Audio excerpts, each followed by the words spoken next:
For people who are looking for long-term relationship and are willing to work things out, what would be a way to look for the like-minded partners? Should they abstain from using dating apps altogether? Should they join a church, for example, where it's more traditional? If you want a church boy. So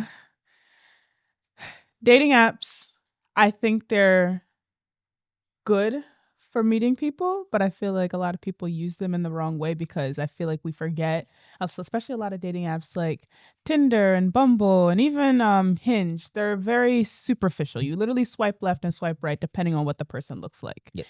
And I feel like, yes, I feel like the basis of every relationship is you have to at least find your partner attractive.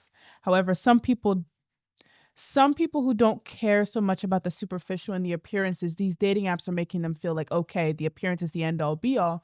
But I feel like I've met a lot of like females and males who like what's attractive to them doesn't necessarily have to be your appearance. And I feel like dating apps just allows you to like swipe left and swipe right. If the person looks pretty, then like good for you. And then I remember like when I was in high school, it's like, oh, like I got this many likes, or oh, like I didn't really get that many likes today, or whatever the case may be, or oh, this picture that I have on here is so popular, let me put more on there, like that. And it just becomes like very superficial. And so now your question was, should you abstain from dating apps? I'd say no. I feel like it's a nice way to meet people, especially if you're someone who's not one for going to speed dating bars or allowing your friends to take you on double dates, or you're not one for like putting yourself out there and maybe like communicating with someone that like you feel is attractive, or the case may be. I feel like especially for people who are a lot more socially awkward or are not extroverts in that way, I feel like it's not that bad. But maybe that's unpopular opinion. You can go, Hamza. Yeah, I mean, there are going to be two types of people in the world in 50 years. Either the type of people who are excuse makers and they find a problem and everything, and they're going to be the people dating robots with AI in it. Yes. Or there's going to be the other path of people who are more self-development focused, care more about controlling their reality and making it as positive as possible and have as high quality of life as possible.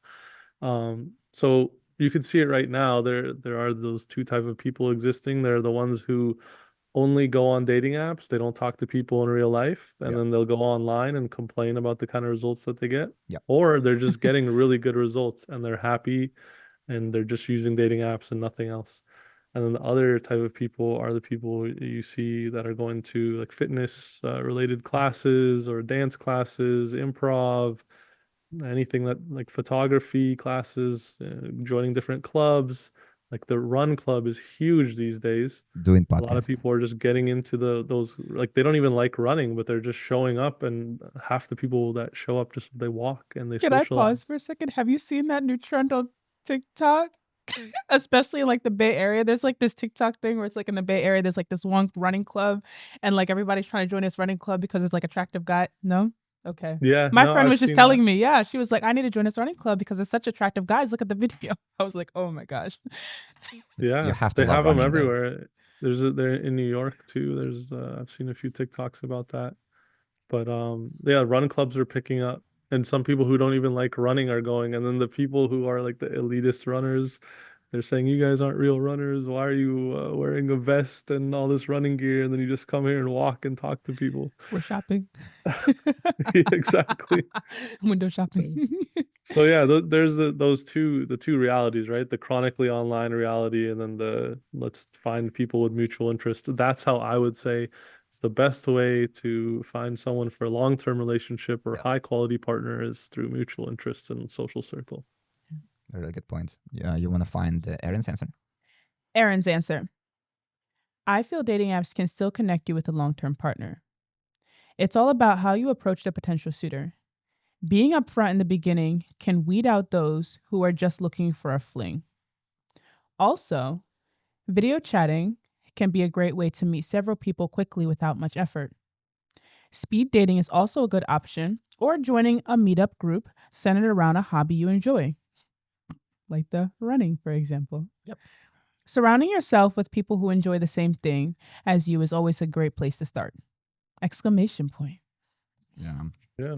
And you can definitely find high quality people on the apps. It's just the percentage is lower than in person, and you can, like, in person you can see their vibe and all that better That's too. true.